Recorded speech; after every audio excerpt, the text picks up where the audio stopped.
আজকে আমি আরেকটা নতুন লিফটের সুলুইস ফিট কাট সম্পূর্ণ করলাম আলহামদুলিল্লাহ।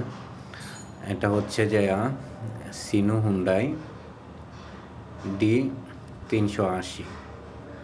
আর আরেকটা লিফট এখনও সুলুইস ফিট করা আমার বাকি আছে, ঠিক আছে। তো ওইটা আমি সুলুইস ফিট করি বলে অবশ্যই আপনাদেরকে এররগুলো সম্পর্কে সব কিছু জানিয়ে দেব। তো আপনারা আমার এই ইউটিউব চ্যানেলটা সাবস্ক্রাইব করে রাখেন আর বেশি বেশি করে শেয়ার করে দেন। আর এটা চালু করার সময় আমার যে এররগুলো আসছে ওইটা হচ্ছে যে 21, 41 আর হচ্ছে যে 38। যাদের এই এররগুলো সম্পর্কে জানা নাই তারা অবশ্যই আমার চ্যানেলের মাধ্যমে আমাকে মেসেজ করতে পারেন। আমি অবশ্যই আপনাদেরকে কিভাবে আমি সমাধান করছি এগুলা আপনাদেরকে আমি জানিয়ে দেব। আর আমার এই চ্যানেলটা, আমার এই ভিডিওটা বেশি বেশি করে শেয়ার করেন আর সাবস্ক্রাইব করে রাখেন যাতে সবাই দেখতে পারে এবং সবাই উপকার আসতে পারে। আর নতুনটা চালু করার সময় আমি আপনাদেরকে সব